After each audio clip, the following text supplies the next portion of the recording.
à tous, à toutes, à tous les Robins des Bois du monde entier. Et je vous salue en cette fin de cycle, enfin de cycle, d'année surtout. Et j'avais envie de commencer cette courte émission avec une phrase d'Edward Snowden. Alors, je vous la lis parce que je la trouve importante. Vous ne réalisez pas à quel point il est difficile d'exposer la vérité dans un monde rempli de gens qui ne sont pas conscients de vivre dans le mensonge. C'est vrai. Et vous allez voir que effectivement ça, vous allez quelquefois vous confronter à ce genre de problème. Et surtout, n'en faites pas votre problème personnel. Parce que c'est ça qui finit par nous user, par nous nuire.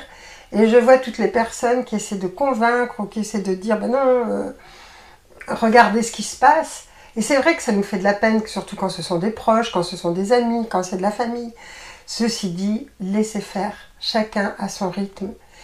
Et avec tout ce qui se dit actuellement, s'il y a des personnes qui ne veulent pas comprendre, eh bien écoutez, c'est que ça ne pourra pas se faire maintenant.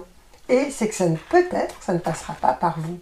Dites-vous qu'en général, plus nous sommes proches, plus les gens sont proches de vous, et moins ils vont penser que vous détenez, enfin que vous avez raison, pas que vous détenez la vérité parce qu'il n'y en a pas, mais que vous avez raison. Et au sujet du climat, dernièrement, j'étais dans un magasin et puis de gens théoriquement branchés, et je disais, mais oui, mais le climat, bon, il y a des changements climatiques, il y en a toujours eu. Les histoires de climat ne sont pas une réalité, et la personne me rétorque, oui, mais il y a quand même beaucoup trop de gens sur Terre. Et ça m'a quand même estomaqué parce que je me suis dit, mais alors, même dans des endroits où apparemment on réfléchit, où apparemment on regarde, mais on a quand même qui nous font croire que. Et là, on est en train de nous faire croire que nous sommes responsables du CO2. Et je voulais vous dire que quand même, en regardant et en écoutant ce qui se passe, il faut savoir qu'il y avait 4 fois plus de CO2 à l'époque des dinosaures. Donc, ça n'est pas de notre faute. Ce ne sont pas nos vieilles bagnoles, ce ne sont pas nos diesels qui vont faire une grosse différence. Il y en avait 4 fois plus. Et à l'époque, il n'y avait pas de voiture, il n'y avait pas d'ordinateur, il n'y avait pas d'usine, et vous voyez que ça se faisait quand même. Il y a aussi des époques où on pouvait cuire les œufs sur les voitures, tellement il faisait chaud. Donc effectivement, il y a des changements climatiques, c'est évident, parce que la planète change. Mais n'ayez pas de peur là-dessus. Et ne vous sentez pas coupable. Ça, je le répète tout le temps, parce que c'est vraiment, on essaie de nous culpabiliser pour tout. Donc ça, c'est une chose. Bon, on s'approche de Noël. Et vous allez voir que dans les liens, je vous ai mis une vidéo de Amélie Paul qui parle de Noël. Alors, je ne dis pas que tout soit exact sur ce qu'elle dit quand elle parle des gens qui font les Saturnales, par exemple. Mais il faut savoir que Noël, c'est quand même une fête qui a été faite pour contrecarrer le celtisme aussi. Et c'est le christianisme qui a voulu, à un moment donné, contrecarrer le celtisme et qui a mis cette fête. Vous pensez bien que Jésus n'est pas né le 25 décembre et que, bon, ben, on a pris cette date fictive, mais quand même qui est importante parce que Noël, ça veut aussi dire Néo-Hélios, ça veut dire nouveau soleil. Et là, je voulais vous parler d'un élément qui est important, même si vous l'avez un peu tard. C'est que le 13 novembre, au moment de la Sainte-Luce, c'est là où les jours vont commencer à rallonger. Et vous allez voir que ce jour-là, nous proposons, et les êtres avec lesquels je suis en contact ont proposé depuis longtemps, de faire ce que nous on appelle la bénédiction des terrains. Vous allez la voir. Donc toutes les personnes qui ont un terrain, même un balcon, même un petit bout de terre qui louent ou qui possèdent un petit bout de terre, vous allez pouvoir le faire. Je vais vous dire les avantages. Je ne vais pas vous lire tout le message vous l'avez dans les liens, mais je vais quand même vous parler des avantages donc de ces terrains. Cette consécration, je vais vous lire 3-4 lignes simplement, achèvera de vous unir à l'harmonie des lieux où vous êtes. Vous allez pouvoir multiplier vos propres vibrations par les vibrations de la grande nature qui vous ouvre les bras. Et je trouve ça important à notre époque, même si c'est important à toutes les époques, mais c'est important à notre époque, parce que ça vous permet aussi d'augmenter votre, je dirais votre immunité, vos vibrations, et c'est ce qui fait votre immunité, évidemment. Et c'est ce dont on a besoin en ce moment. Donc même si ça n'est pas, si la Sainte Luce est dépassée, parce que je pensais que la vidéo sortirait un petit peu avant, mais même si elle est dépassée, ben écoutez, ne vous inquiétez pas, vous pouvez quand même le faire. Vous avez quand même quelques jours pour le faire. Et une autre phrase dans ce message, tout cela est simple. Et même si cela vous paraît étrange, cette pratique n'a rien d'étrange. Elle vous met rapidement en contact avec toutes les forces de votre planète, forces telluriques et cosmiques. Donc pour moi, c'est vraiment un cadeau qu'on a reçu à l'époque et nous on le fait. Et quelquefois, on réactive nos terrains aussi quand on est là au moment de la Sainte Luce. On réactive, pardon, pas nos terrains, mais enfin si, cette bénédiction des terrains. Et on se sent en harmonie avec l'univers. Et il y a des personnes qui, lorsqu'il y a eu des tempêtes, nous ont dit « Ah, mais moi je suis en Belgique, j'ai fait cette cérémonie, enfin ce rituel. » Et effectivement, j'ai été protégée et il ne s'est rien passé à l'endroit où j'étais. Vrai ou pas vrai, je pense qu'en fait, il y a forcément des conséquences sur le plan physique, sur le nôtre, sur celui des terrains, sur celui de notre communion avec la nature. Donc ça, je voulais vous en parler aussi. Et n'oubliez pas, alors souvent on se fait beaucoup de soucis, mais n'oubliez pas que nous sommes 8 milliards d'individus sur Terre. Que les êtres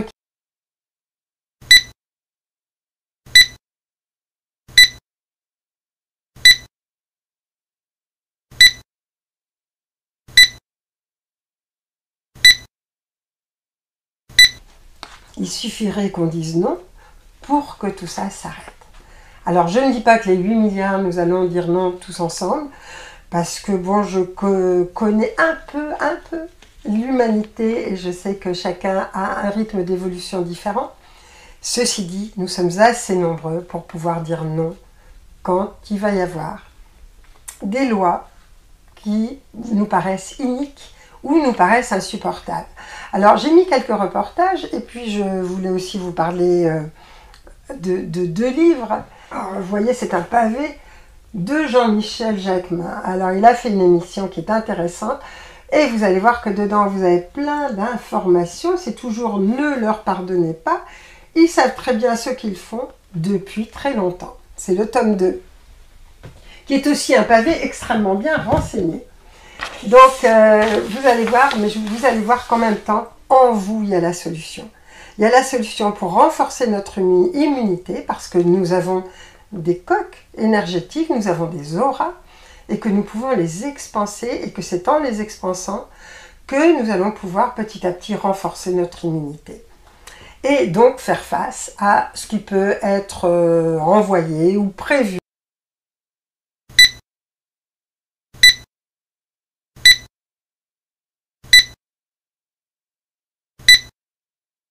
Et à propos de penser diriger le monde, je vais vous dire que quand même, par exemple, on a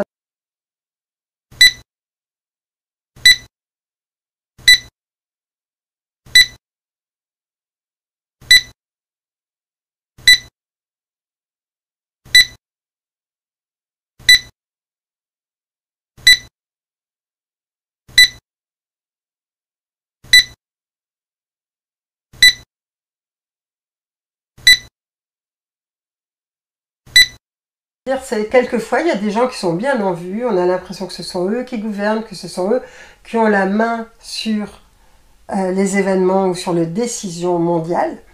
Mais en fait, ce ne sont, comme je le dis toujours, que des marionnettes, des pantins, qui obéissent à d'autres êtres, qui eux-mêmes obéissent à d'autres êtres, et qui se retrouvent à un moment donné, reliés à des êtres d'autres planètes qui, eux, ont des intérêts complètement différents.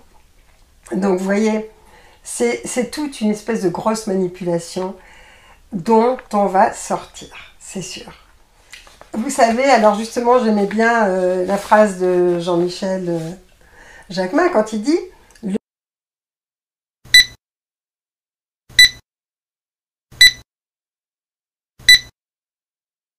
exemple, on va vous dire, on va vous parler d'écologie, va vous dire, ah mais il faut faire peu de kilomètres, il faut réduire vos voitures, vous allez mettre des voitures électriques, ce qui est complètement ridicule. Et pendant ce temps, il y a un exemple que je trouve intéressant, les pêches qui sont cultivées en Argentine vont être envoyées en Thaïlande pour être réduites en compote et ensuite retourner aux USA pour être vendues. Je ne sais pas si vous vous rendez compte de l'absurdité et si vous vous rendez compte de la façon dont on nous pense complètement idiots d'ailleurs. Hein. Et quant aux insectes, alors les insectes, c'est pas tellement le problème des insectes, c'est que petit à petit, et bon, plusieurs personnes commencent à se renseigner, à le savoir, il y a eu toujours des civilisations qui ont mangé des insectes. Moi, je me souviens, j'étais en Afrique et on était sur un fleuve et à un moment donné, on a vu des personnes, enfin des Africains donc, qui arrivaient avec des paniers remplis de larves. Et c'était le repas. Donc, vous voyez, c'est pas, je veux dire, c'est pas quelque chose de nouveau. On a l'impression que là, c'est honteux ou que c'est épouvantable. C'est de toute façon, pour un végétarien, effectivement, c'est quelque chose qui n'est pas acceptable. Mais au niveau de la nourriture elle-même, je veux dire, ça n'est pas pire que de tuer un bœuf, que de manger une poule. Mais le problème qui est là, c'est qu'ils sont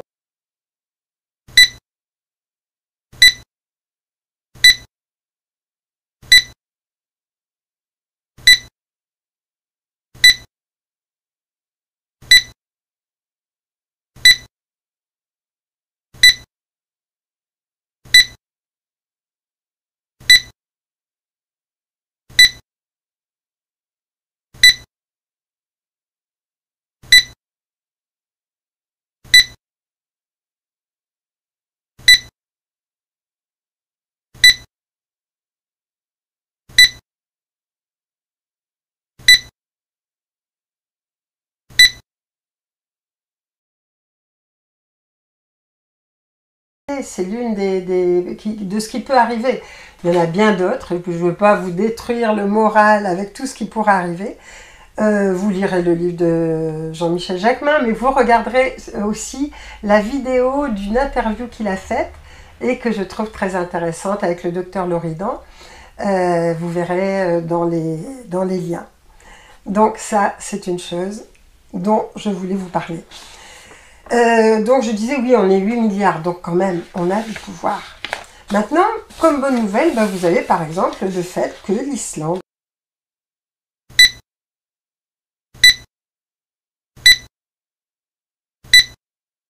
évidemment, donc je vous parlais tout à l'heure des origines de Noël. Alors, c'est pas que Amélie Paul ait raison pour tout, mais il y a quand même des choses intéressantes. C'est-à-dire, on a envie que les enfants soient heureux, c'est un petit côté merveilleux, mais en même temps, le Père Noël, c'est quand même instauré par Coca-Cola.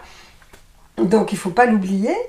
Et en même temps, c'est un massacre pour les animaux. Le peuple animal est massacré ces journées-là, alors qu'il n'y a aucun intérêt. Enfin, je veux dire, c'est terrible, alors que normalement, ce sont des réjouissances pour la lumière, pour la paix, pour la joie. Et on se demande où c'est.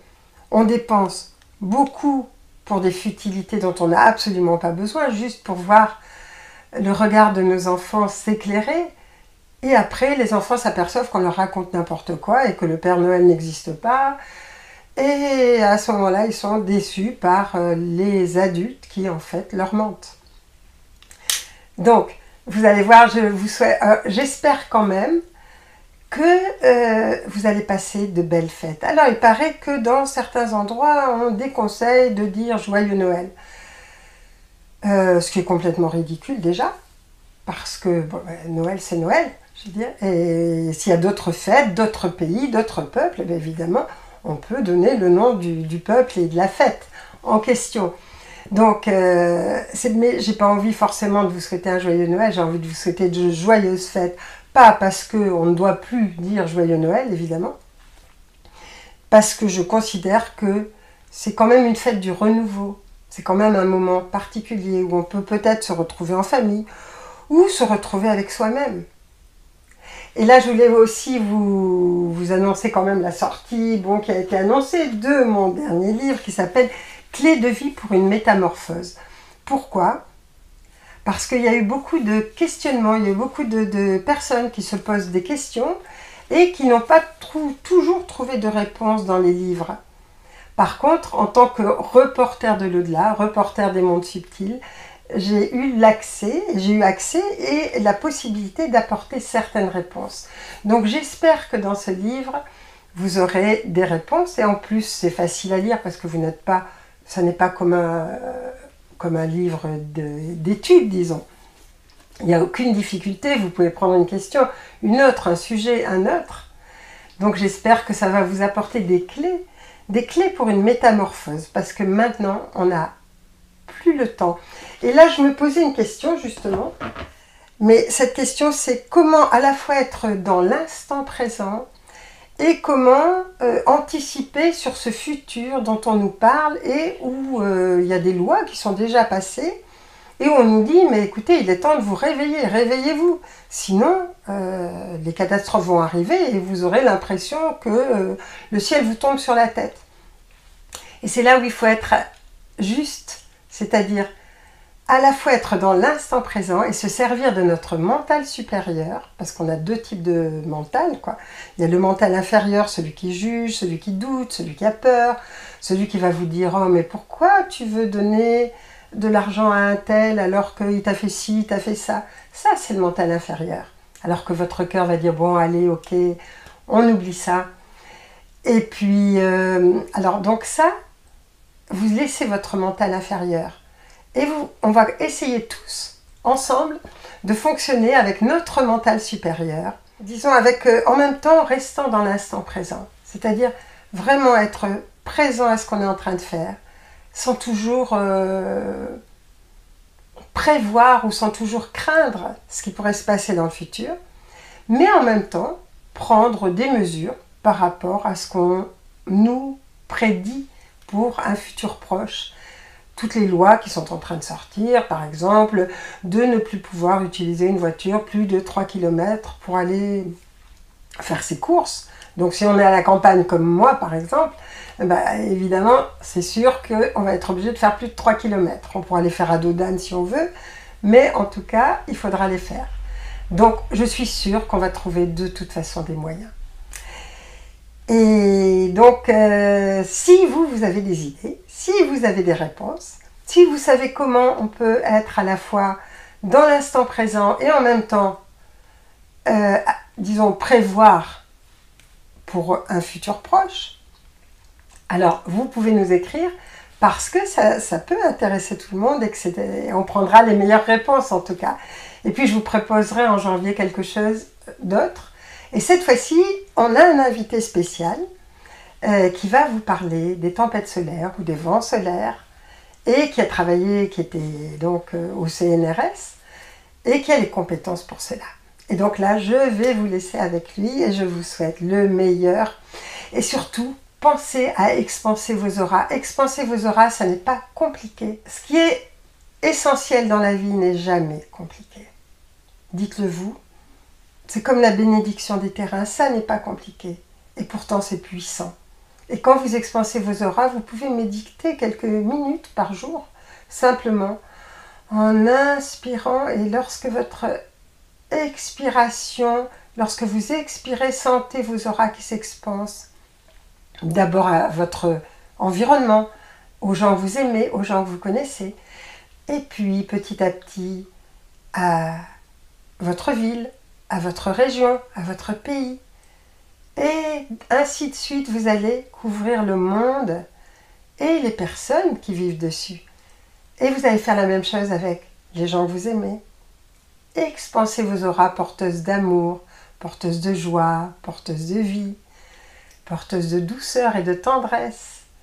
Et expansez-les petit à petit aux gens que vous aimez, aux gens que vous connaissez, aux gens que vous connaissez un peu moins, aux gens que vous ne connaissez pas, et puis aux gens avec lesquels vous avez des difficultés, beaucoup de difficultés, un peu de difficultés, peu importe. Et voyez vos auras s'expanser non pas seulement sur les côtés, mais aussi à l'avant, à l'arrière, en haut, en bas. Et petit à petit, voyez-les englober toute la Terre, tous les êtres vivants, tous les règnes, et aussi les règnes invisibles, et aussi le zénith, le nadir. Donc pensez à tout ça, et vous allez voir, si vous faites ça ne serait-ce que quelques minutes par jour, par semaine, faites-le comme vous voulez, à votre rythme, ne vous créez pas une obligation supplémentaire. Faites-le parce que vous avez envie de le faire. Et vous allez voir que vos auras vont s'expanser, que votre dynamisme va s'expanser, que votre beauté intérieure va se réveiller. Et là, maintenant, j'ai le plaisir de vous laisser avec Alain Boudet, qui va vous parler des tempêtes solaires, de ce que ça fait sur la Terre, et peut-être de ce que ça fait sur l'humain, on va voir. Promis, voici Alain Boudet qui va vous parler de choses extrêmement intéressantes, parce que vous savez, les tempêtes solaires, les vents solaires, enfin, tout ce qui se passe en ce moment et qui semble nous détraquer les appareils et nous détraquer nous aussi un peu. Alors, Alain, je te laisse la place. Merci Anne, merci de me donner l'occasion de parler de ces choses qui font partie de ce qui me tient à cœur, aussi bien qu'à toi d'ailleurs, hein, et à vous. Et je dirais qu'il y a deux raisons pour lesquelles je pourrais en parler assez facilement. Les raisons, c'est pas parce que je suis un scientifique, parce que j'étais pas du tout dans ce domaine, j'étais dans les matériaux, hein. Mais il y a eu une grande tempête solaire ici, là, sur la Terre, le 2 décembre dernier, et donc c'est vraiment d'actualité.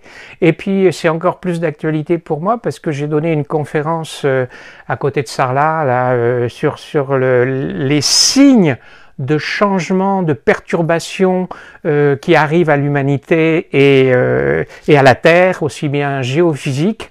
Et là, quand on parle des tempêtes, on parle du Soleil évidemment. Donc il faut savoir que le Soleil, il y a deux phénomènes qui se passent régulièrement.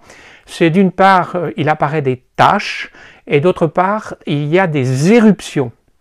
Alors les taches, c'est, si on regarde, ou si on fait une projection avec une loupe sur un bout de papier, bon, on voit des taches noires.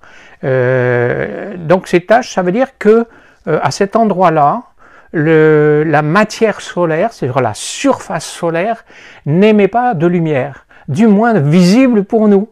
Elle émet quand même de la lumière, mais elle n'est pas visible, c'est-à-dire que pour qu'elle soit visible, ça dépend de la température de la matière. Par exemple, lorsque vous chauffez une barre de fer, elle devient rouge. Puis plus vous chauffez, plus les couleurs changent, elle devient blanche, et au-delà d'une température, la lumière est noire, elle n'est pas visible, elle est au-delà du spectre visible. De la même façon, quand elle est froide, juste un petit peu chaude, elle émet de l'infrarouge, mais il n'est pas visible pour nous, ça devient visible qu'à partir du rouge. Donc, pour les taches solaires, c'est des endroits où, à cause des mouvements intérieur du Soleil, eh bien cet endroit devient noir pour nous. Et depuis, je sais pas, 200 ou 300 ans, je me souviens plus, les observateurs ont pris l'habitude de les compter, de voir combien il y en avait. Il y en a qui apparaissent, elles restent 15 jours, un mois ou moins, etc. Et ils ont trouvé qu'il y avait des cycles, c'est-à-dire que le nombre de tâches passe par un minimum, puis il augmente, et puis il arrive à un pic, et il redescend. Et ce cycle dure 11 ans. Et actuellement, on est dans la montée du 25e cycle depuis qu'on les compte, et le pic est prévu en 2025. Mais il y en a tellement qui arrivent là maintenant, que les scientifiques se demandent s'il ne va même pas être un petit peu avancé en 2024. Même pour moi, je ne sais pas, il peut y avoir un fort pic en 2024, mais que ça continue aussi en 2025. C'est-à-dire qu'il y a d'autres scientifiques qui disent « Ah oui, mais ça dépasse le nombre de tâches qui se passent ordinairement et qu'on avait prévu. » Voilà. Donc ça, c'est les tâches solaires qui nous repèrent par rapport à cette date, à ce cycle de 11 ans.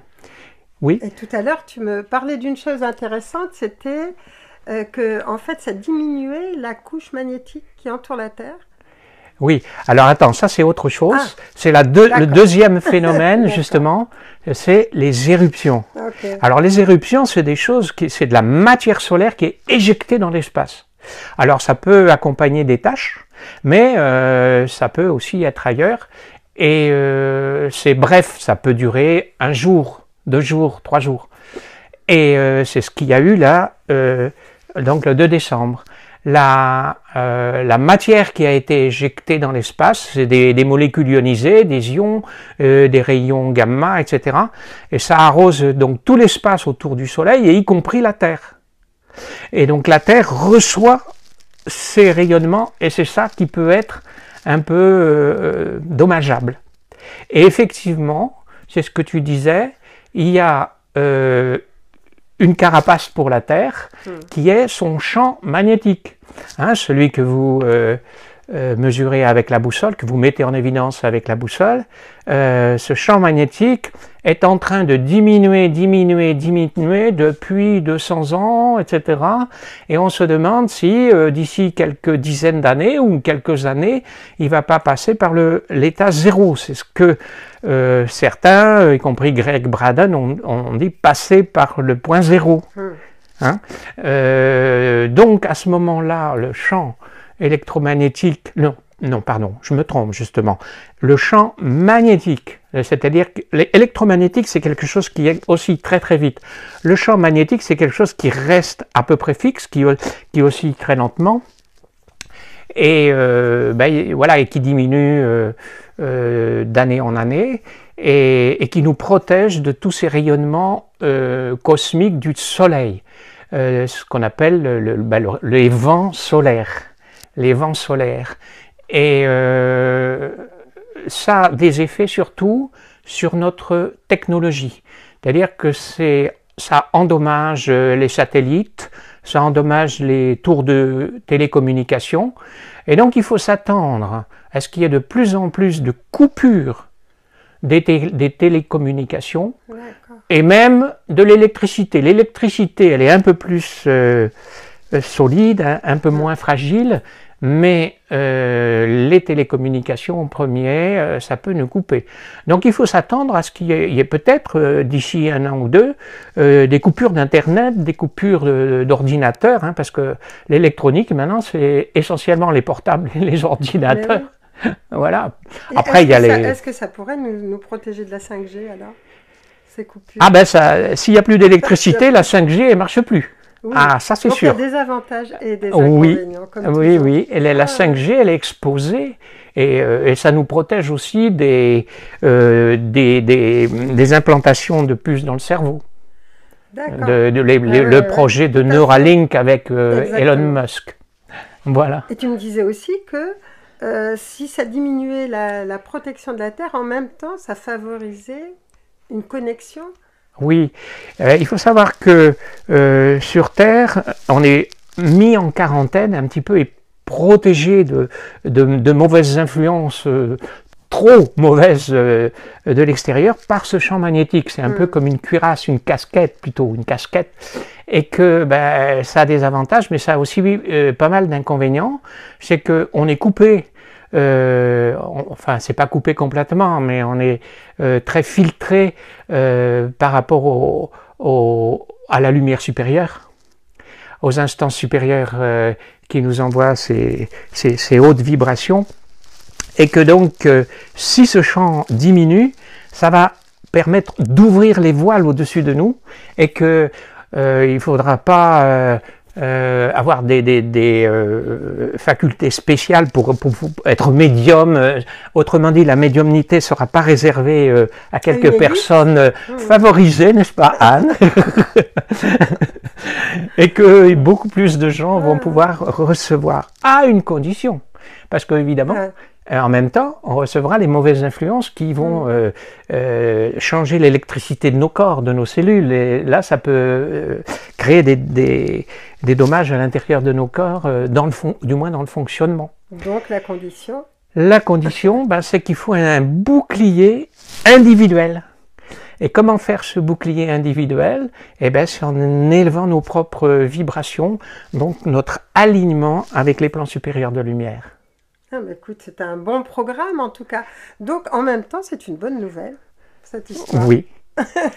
Comme d'habitude, nous traversons une période qui est une initiation pour nous, qui nous demande de traverser des difficultés parce qu'on se les est données finalement, et que, on est en train de nettoyer tout ça, à condition de rester centré, aligné et d'être dans la foi. Alors j'espère que vous avez tous profité de cette bonne nouvelle pour toute cette fin d'année et prendre de bonnes résolutions, de belles résolutions. Merci à vous et merci à Anne.